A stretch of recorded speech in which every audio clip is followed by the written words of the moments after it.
Hey guys, happy Thursday.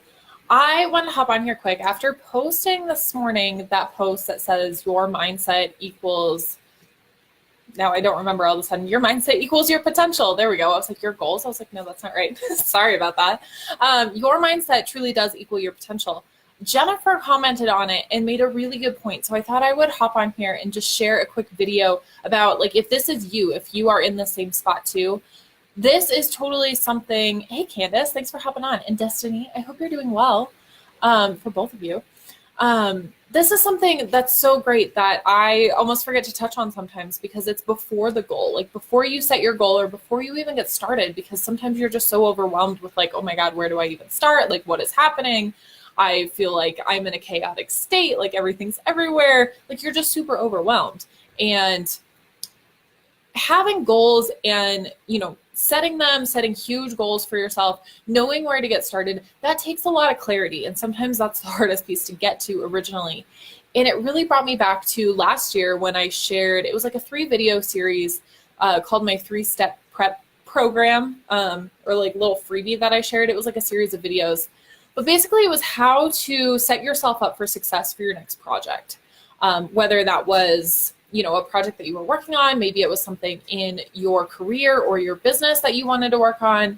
Maybe it's just setting yourself up for the next goal, like whatever that so-called project looks like.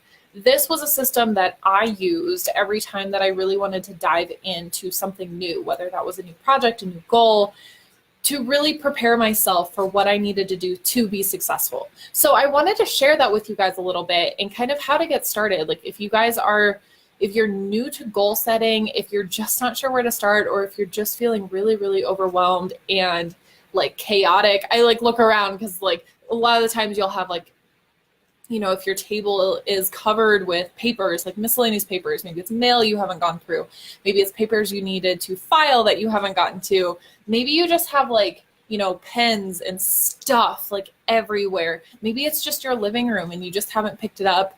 I know mine gets like that a lot with the dog toys, let's be real. But making it a point to like set myself up for success, that becomes part of that. That becomes picking up those toys. That becomes rearranging my desk when I know like I've been working on a project and it's super messy and I have papers everywhere and I know that I can't sit down the next day and be productive because papers are going to be in my way, or I'm going to look at that and remember what I was working on and then want to jump into that project. So having some of these steps that I'm going to take you through really set you up so that you can sit down and be productive and focus on what you need to do for that project or that goal to move you forward.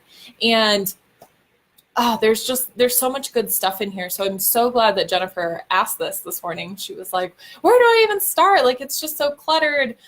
She said there were like 3 generations of stuff in this room. And that's such a great point because, oh my gosh, that can just be a metaphor for your life. If you guys haven't heard before, there's a lot of talk about like making your bed in the morning. And I'll be honest, like this isn't me. I mostly don't make the bed in the morning because sometimes Scott is still in it when I wake up. So that makes it difficult. But another thing is like the point of it is that if you make your bed in the morning, you're already setting yourself up for success because you can like check one thing off your list, right? Like you're already setting your day on a good note because you've already achieved just a little bit of something. Plus that kind of already sets you up for keeping you organized. So when you come back in later to go to bed, it's nice and, made and you can like fold it down and get in and it's not like this bundled mess, which totally sometimes mine is, not gonna lie. So that's the point around it, is to like set yourself up for success later, whatever that looks like. So other than making your bed, because like I said, like that's totally not me either, this was a really good 3 steps that could really help you prepare for your next project or set yourself up for your goal. So the first one was having a creative space. If you don't identify as creative, that's totally fine. It doesn't have to be creative. It just has to be a space that you can sit down, work, be productive, and that is meant for working instead of like what I did for so long was to like bring my computer on the couch, which isn't productive. Usually I'm like watching TV or Scott's watching TV and then I'm not getting a lot done. I needed a dedicated space to dedicate to my work and like moving me forward. And it was difficult because, as you see, we are still in our 2-bedroom apartment. So Scott has one room and I have what should be our dining room table area that I turned into a little like office minus the walls for myself. But I needed to kind of restructure this space so that I had somewhere to go to be productive. And I needed to organize it in a way where it wasn't cluttered all the time like it used to be. Like everything was always piled up on my desk because I didn't have shelves. So if you guys see, I finally got like shelves and was able to organize things and put up, you know, my art and very colorful things that were going to inspire me. So the first thing I want you guys to do is really, Rose, come here. Sorry, is really focus on developing your space. And these 3 things, these should be done. I typically suggest that you spend at least a day on each of these things because it does take time to set yourself up. If you don't have that and you really need to jump in, I would say maybe an hour. Give yourself some time to really like dive into some of these because it will, the more, I don't want to say the more time you spend, but if you spend dedicated time to really get it done, the more you're going to set yourself up for success because you don't have to come back to it as often. So the first one is definitely developing your space. And if you already have a dedicated space, this could mean going through it, getting organized, throwing things out. If you haven't used it, throw it out. Maybe I did that end of last year, fall of last year, where I decided that my desk was no longer fitting my needs and how I wanted to be productive and how I wanted to, like for my mental state and for my work state. It was round and it was like a corner desk. And I hate looking at the wall. I feel like I'm in my cubicle again. I needed to have a more open space. Plus, I wanted more space to work off of. I needed more of kind of a table, but I still needed some shelves. So I know you can't see it right now, but I did get a new desk last year because that was going to help me be more productive. It was one that I wanted. It was kind of the shape and structure. Plus, I have it pointed toward the door outside. And like I can see the window in our bedroom too. So if I open those during the day, I get like sunlight. I can actually see outside, which is really nice and totally how I work. I work so much better when I can at least see outside and like get outside. But it just opens up that creative flow for me more. So knowing yourself in those ways, like what distracts you, what helps you work? Do you need like a fan for cool air? Do you need the window open? Do you need to be looking out a window instead of a wall? Do you need pictures like this around you? Do you need it super quiet or can you have music going? Like what things work for you? Have you thought about the co-working spaces? I have. I don't like the idea of still like commuting somewhere. It might happen. I don't know. It might happen eventually depending on like what I'm doing, but I still don't like the idea of having to go somewhere like a day job unless I'm really like not being able to get that at home. If I can do that at home and still kind of have the freedom to see the dogs and stuff like that, that was a huge point of mine to work from home, was to be able to spend time with the dogs and take them outside and things like that. So, but great question. Hey, Brian, thanks for hopping on. So that's the first one, is really dig into your space.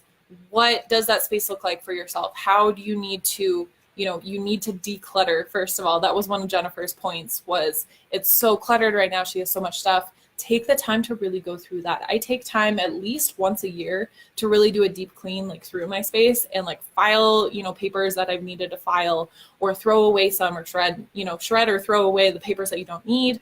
I always have Post-it notes everywhere. So I have to make it a point to like take Post-it notes off and throw those away, or, at least put them in a journal so that they're somewhere together. And then sometimes, a lot of the times I'll reorganize just to kind of refresh it again.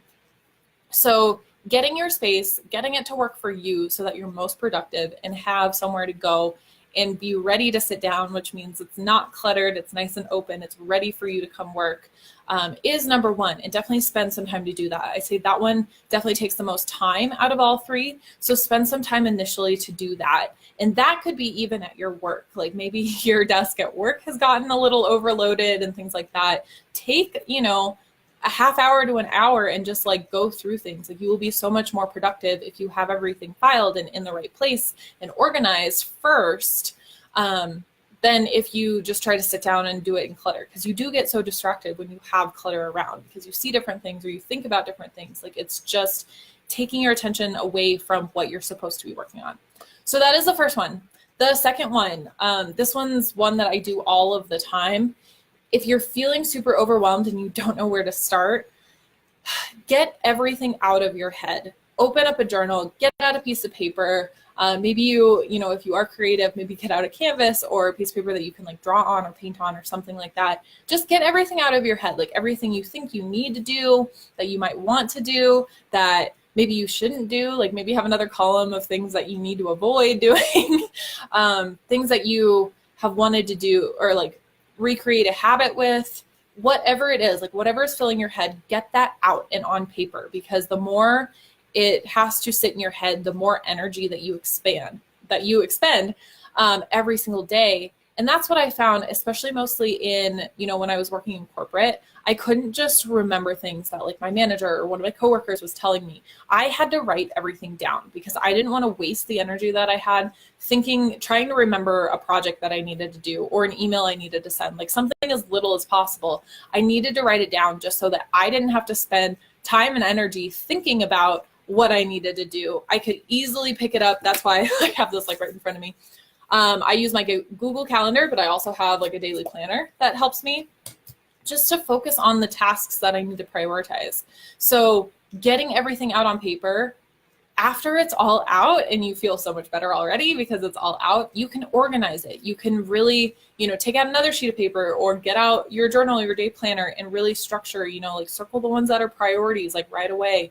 Cross out the things that you definitely don't need to do. That's where some people get caught up, is because they think they need to do so many things. And honestly, like if it's not aligned with your goals, if it's not a part of your goal at all, if it's not going to move you forward closer to your goals, make you money, make you happy, if it's not important, get it off your list. I don't care if it's like doing the laundry. Like I hate doing the laundry. If you don't like doing the laundry, maybe you just do it once per week. Like it's something that has to be done, but you don't have to continually think about it or continually do it. Maybe you just like set aside time on like, I don't know, a Monday night to do your load of laundry, just like in bulk then, and then forget about it, right? So like things like that, you can cross things off. You can really decide when you are going to spend your time and energy on the things that you don't want to do, but maybe have to do. And then you can really focus on those priorities, on the things that you need to do that are going to move you closer to your goal and move you forward. That is so key. We spend so much time and energy where we spend so much time and energy focusing on the things that we don't need to be doing. And that can be in your life, that can be in your business. A lot of the times in life that shows up as like maybe things you've said yes to, maybe things that you've like committed to but didn't really want to do, and that pulls you away from your family. It pulls you away from things that are important to you. So really prioritize those, like not only, what's going to make you money or what's going to move you forward in your business, but also what's important to you. Like spending time with the dogs is a huge one for me, or spending time with my husband and really setting aside, times that we have together where we're not working. Those things are priorities. Or like traveling, like what does our calendar look like for the year? Like where are we going to go? What are we going to do? Those are some of the things that are important to me. So I want you guys to really think about what's important to you and prioritize it based on that. And then the last one is easier said than done, but definitely more of a daily practice where you have to stay committed to your goals. You have to stay committed to what you've built. So whether it's your space and keeping it clean, maybe you reorganize or pick up, I was saying the dog toys, maybe it's like really making it a point to pick up around the house or organize your desk at night so that in the morning you're set up for success. Or maybe it is making your bed in the morning so that you're ready to crawl in it at night. Or, whatever that looks like, especially if it's for your space. Like how are you going to be productive the next day and not have to worry about reorganizing in the morning and spending time doing that? You are most productive when you can just sit down and do things. So really make it a point to end your work day, end your day, end your project time, whatever it looks like, to kind of clean up and organize and get yourself ready for that next day or the next time that you're going to come back to it. And then be committed to really keep getting things out of your head, keep reprioritizing. This isn't something you're going to do like one time and be done with it. If it was that easy, we'd probably all be very productive. But this is something you continually have to do because things are going to come up. Life happens. Other things are going to, fall on your plate. There's things that you might have to say yes to. There's things you have to get used to saying no to. But since you have kind of that new system, you can really focus on the priorities and decide, like make those decisions. But you have to stay committed to doing those first two things, and then just stay committed in general with your mindset to move you forward. And that's really going to be the ultimate success for your project. So I hope that helps. That's kind of a really quick run through of that 3-step prep process that I shared with you guys last year. I'll probably get that back up on the blog. I want to redo the videos. There's just some more information that I wanted to put back in there, whether it's videos or if I do it as a post, I'll kind of decide later. I'd love to hear your thoughts if you guys have thoughts on that. But let me know what you thought about this, because this is something I haven't talked about for a while, since last year. But I'm so glad that Jennifer brought it up, and just really setting yourself up for those next goals, because this is a great time to do it. I know we talked a lot about goals at the beginning of the year, especially around your New Year's resolutions, and everyone's all like gung-ho and ready to like take on the world. And then life happens, things happen, things come up, you get busy. And this is usually around the time where a lot of your goals, a lot of your new habits that you wanted to do, like working out or eating healthy or starting your business, or, you name it. This is where you kind of fall off the bandwagon, and that's totally normal. That's okay. But having that commitment mindset and just like resetting yourself up for this success with this method will really help you do that. And you can always restart. You can always, get back on the bandwagon, right? But the point is that you do it. Hey Tiffany, thanks for hopping on. Oh my gosh, I love your bath soaks that you've been doing. I can't wait until they're online. But anyway, let me know what you guys think about tonight. I can't wait to hear from you guys. Just feedback. If you are watching the replay, please let me know that you're watching the replay, and I can follow back up with you later. Let me know what questions and thoughts you have, or where you're at with your goals. I would love to talk to you. If you guys haven't seen, this is what I've been working on, but I've been working on kind of this minor shift in my business to really pinpoint on your goals and how to move you forward, and how to not only set you up for success, create an action plan and like get you there, but also to help you like reprogram your beliefs and really dig into your, what's holding you back, like what truly is holding you back, whether it's fears or doubts or just blocks that you have. Maybe it's something from the past you just don't know. Maybe it's just something like a story you created in your head, like whatever that looks like. There's so many things that can hold us back from our potential. And a lot of the times too, like we get so into a routine that we're almost on autopilot, and we can fall backwards from our potential, and we forget that we have so much potential to go after big dreams, and we just kind of get stuck in that autopilot mode. And that's the biggest thing I want to break you guys out of, is you guys all have so much potential to do whatever you want to do, to really go after those big goals, whatever that looks like. And even if it's just starting with the little things to get you, get the snowball rolling, right? And build you up to bigger and bigger. Once you have started to achieve little goals, and I will tell you this from experience, once you start to achieve little things, and it's things that you really want to do, and it's not necessarily, the goals that like your day job has, like your company, or goals that somebody else might set for you, like finishing school or getting straight A's, or, other things that society has like set for you. If these are goals that are really important to you and important for you to achieve, once you start doing those, it really does help open your mind on what's possible for you. And you just continually to think bigger and bigger and bigger, and to dream bigger, which is what I love. And when I started to really get into that, it was so, what do I want to say? I don't have the right words for it.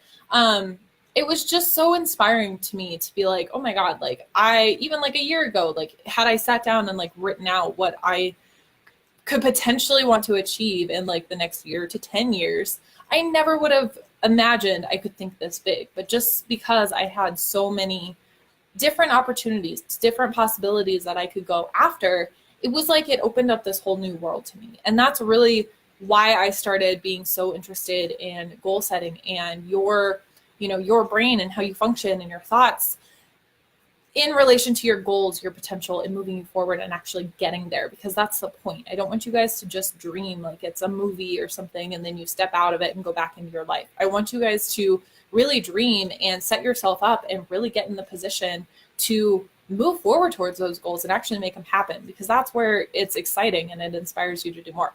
So anyway, you will see a lot more about that. But I look forward to talking to you guys more about this. Let me know what questions you have, your thoughts, comments, and I will talk to you guys later. Have a great night, guys.